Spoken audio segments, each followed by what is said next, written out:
Violators, thank you for your love and support. I appreciate you all. The political landscape of the Sahel is hitting a massive boiling point right now. And if you want to understand the raw reality of what is happening on the ground, you have to look past the fake smiles of state diplomacy. Right now, high-level delegates from Chad are flying into Niamey. They are handing over former gold-embossed invitations to Niger's leadership, smiling for the cameras, and talking about a big international water summit coming up in N'Djamena. The official narrative being pushed out to the public is that this is all about brotherhood, regional cooperation, and saving the Lake Chad basin from a massive environmental crisis. But behind those closed doors, a massive political firestorm is exploding on the streets of Niger. While the diplomats are exchanging paperwork, everyday Nigerians are voicing a fierce, absolute rejection of this entire outreach. The population is angry, the streets are buzzing, and the massive message from the public to General Abdurrahman Chiani are all in all is crystal clear. Do not foot in Chad. Do not honor this invitation. Do not give their leadership the time of day. To understand why a simple conference about water is causing such an intense, aggressive backlash, you have to look at the deep ideological split that has completely torn the Sahel apart. This isn't just about water. This is a battle over sovereignty, betrayal, and lingering shadow of Western imperialism. Think about what Niger, Mali, and Burkina Faso have done over the last few years. These three nations formed the Alliance of Sahel States, the AES. They pulled off a total and compromised political revolution.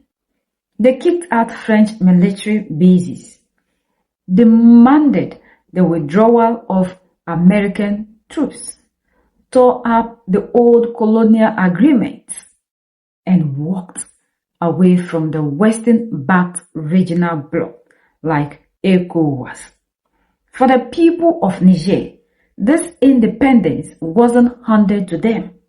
They suffered through brutal economic blockades, closed borders, and constant threats of military invasion, just to protect their right to absolute self-determination. Audience granted today to the Minister Delegate to the Chadian Minister of Foreign Affairs in charge of African integration and Chadians abroad to strengthen the dynamic of cooperation and fraternity between Niamey and N'Djamena. To this effect, several topics of common interest were discussed. Among others, the organization of the next International Conference on Water, which will be held in N'Djamena in July 2026. Niger is invited to participate. This conference will bring together several states from the Lake Chad Basin around the vital issue of sustainable water management. We delivered the message from his Chadian counterpart to the very high attention of the Nigerian head of state.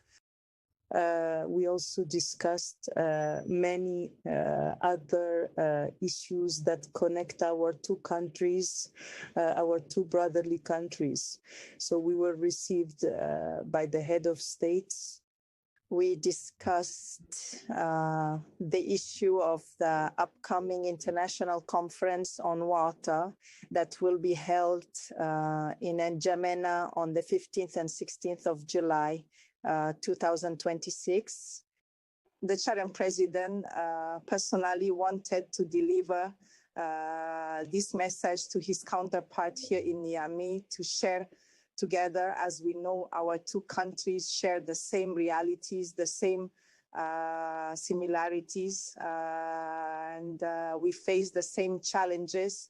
So it was important for the president of the Republic of Chad to deliver this message to his counterpart here in Niger, to be able to come together and jointly address the issue of access to water among our different countries in the Sahel. The meeting took place in the presence of the Minister of Foreign Affairs, Cooperation of Nigerians Abroad, Bakari Yau Sangare, the Minister Director of the President of the Republic's Cabinet, Head of State, Government Spokesperson, Dr. Sumana Abubakar, and the advisor in charge of strategic and diplomatic issues for the President of the Republic, Head of State, Ambassador Ilua Dani. The big family. We are today to pass the very clear and important message to our authorities regarding the emissary visit from Chad, to present the letter of invitation to the international conference to be held in Chad. We are categorically opposed.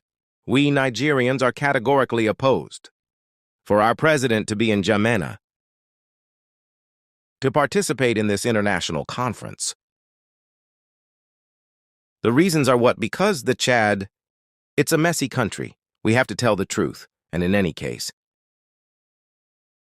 Compared to EC, which is currently happening for return from LA, France, to N'Djamena it proves that we will be betrayed. That's why you have to share this video as much as possible. It is an alert to our authorities here. They bled for this sovereignty. Now, look at Chad. While Niger and the AES were fighting tooth and nail to break the chains of foreign interference, Chad's leader, Mahamat Dabi, chose a completely different path. Chad chose to remain the ultimate stronghold for Western military operations and French political influence in the region. Because of this, the people of Niger do not look at Chad as a friendly, neutral neighbor. They see Chad's regime as a proxy, a Trojan horse, and a tool for the exact same Western forces they just fought a revolution to expel. So, when a Chadian minister shows up in Niamey, the public doesn't see a message of regional cooperation. They see a calculated political trap. The widespread consensus among Nigerians on social media and public forums is that any official state visit by Niger's leadership to N'Djamena will be a direct betrayal of the AES revolution. The people are crying. And the message is simple. We do not see the Chadian leader as our brother. And for that matter, we don't want you to be there. If they are truthful, if they want to remain sovereign, all these foreign bases would have been out. We are seeing Chad forming new alliance with France. And France constantly is on our neck, forcing us back into the colonial rule. So how then do a nation like this, that is always dining with the same people who are making sure we come back to oppression, invite you, and you go there?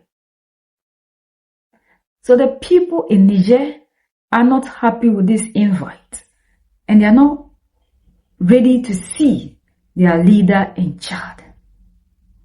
When we were supposed to unite, and whenever we are going to another man's home as a brother with joy, now, because of how we have allowed ourselves, whenever we are visiting a brother, we are full of doubts.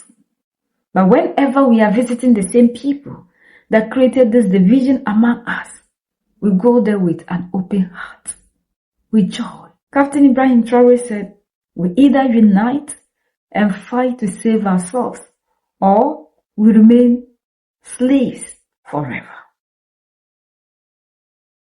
We all thought that Chad would have been part of the AES alliance with the moves The invitation, one time Captain Ibrahim Traore invited the Chadian leader into Burkina Faso, and the speech he gave, everybody thought by now Chad would have been part. Only for the people to see that Chad is now like increasing ties with France. So for the Nigerians, any nation that is tightening ties with France automatically is a nation they don't want to have anything to do with. A nation that can be used against their sovereignty. So they are very vocal. Why must we allow ourselves in this 21st century, when we claim we are fighting for our sovereignty, to be used against ourselves? We must fight for that Africa we are looking for, because it wouldn't be given to us on a silver platter. And we heard Macron, it's either they obey or he responds to them decisively. We are the only ones that can set ourselves free. United we stand, divided before, and united we keep standing forever and ever. The greatest enemy of the African is mental slavery. So let's decolonize ourselves from mental slavery. Let's keep sharing to educate our brothers and sisters. Together we'll make Africa great for ourselves and the next generations that are going to come. So that's the latest around the world, in Africa, West Africa, and in Niger.